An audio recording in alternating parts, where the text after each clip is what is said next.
Oh, g'day boys, exciting times. Stem44, the last screen recording you're going to have to listen to.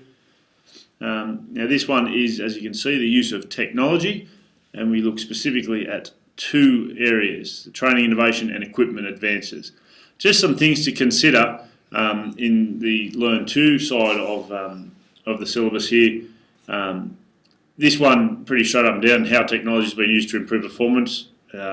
And you can relate that to both of these points. But this one is more an opinion thing, so if you ever get asked a question going down that line of thinking, just whatever side of the approach you take, just make sure you've got reasons to justify your decision or your statement that you're saying either technology has gone too far or it hasn't gone too far, and is the competition fair or unfair. So whatever approach you take, just make sure you've got reasons to justify what you're saying. So the first part we look at is the training innovation, and as listed in the syllabus, it specifically mentions lactate threshold testing and biomechanical analysis.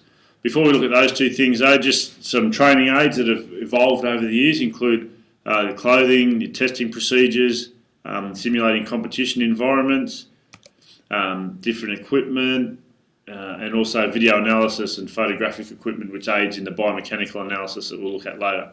Here you see a picture of a skier in a wind tunnel doing wind tunnel testing, and that sort of allows to analysis to work out what the optimal technique will be. And in these situations, they will tweak things like what angle the thumb's been held at, are the elbows rotated all the way in or halfway in, things like that. They can actually see what is more effective and what creates the least amount of drag when they're in the wind tunnel.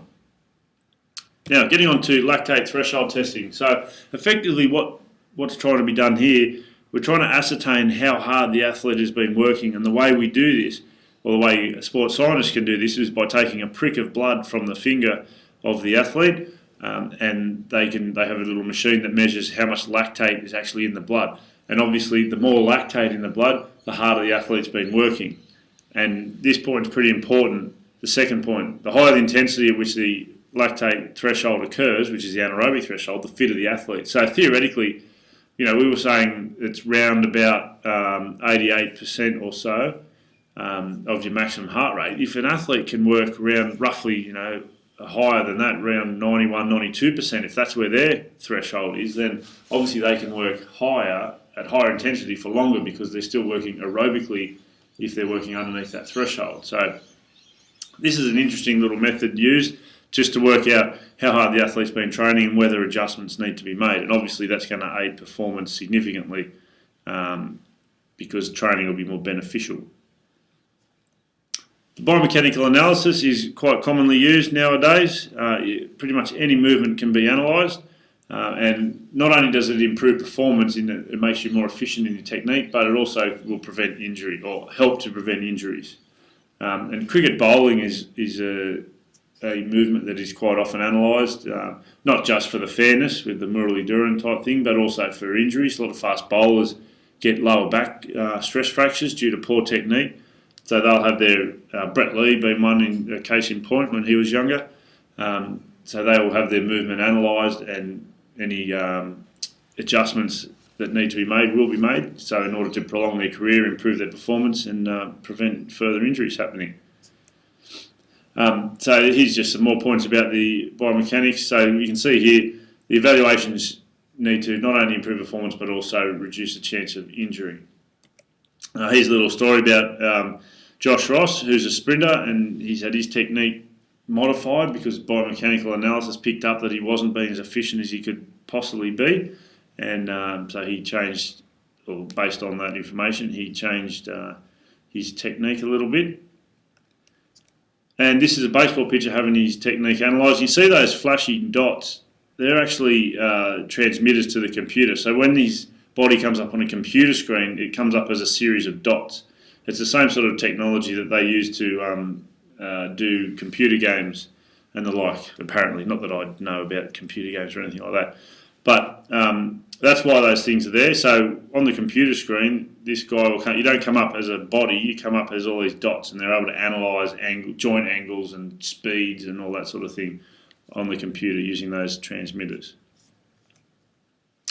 The second aspect of this dot point is the equipment advances, and specifically in relation to the swimsuit and the golf ball.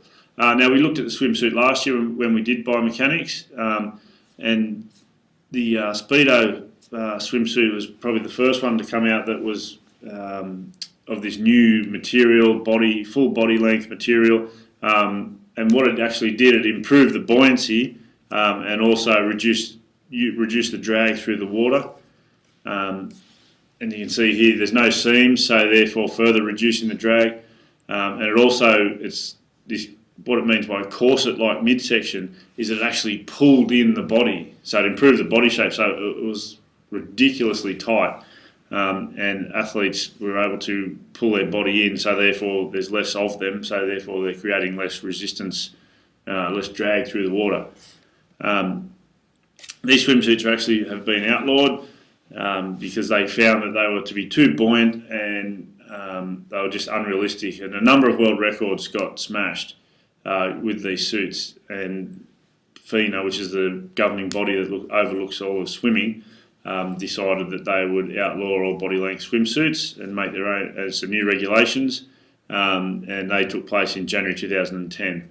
So as far as I know, all those world records stand. But the point you need to know, or the things you need to know about for this, are that the swimsuit increased buoyancy, so the higher in the water the athlete sits, then the less water resistance they're going to have. It also reduced drag on the athlete through the water, so obviously less drag, the faster they're going to go. Now the golf ball research and technology has been going on for years and years. Why do golf balls have those dimples on them? Well, sports scientists found that they travel further through the air as opposed to a smooth surface because of the way the air pushes off the ball. So that was the first technological advancement. The second thing they did, golf balls used to come in two types. So one type was a really hard cover, which meant it could go further, but the golfer didn't have as much control. The second was a softer type called a ballada ball, and that meant the golfer would have a lot better control over the ball, but it wouldn't go as far.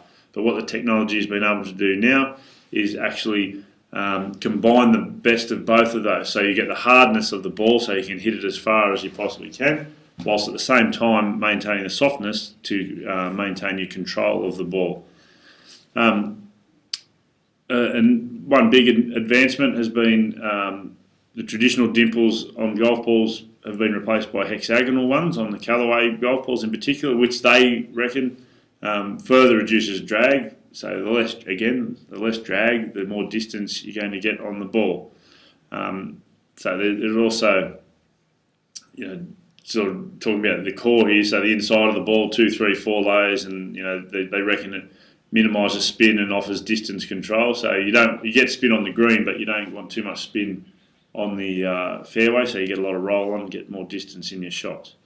Anyway, that concludes Stem44 and also concludes our HSC course. Thanks for listening, men.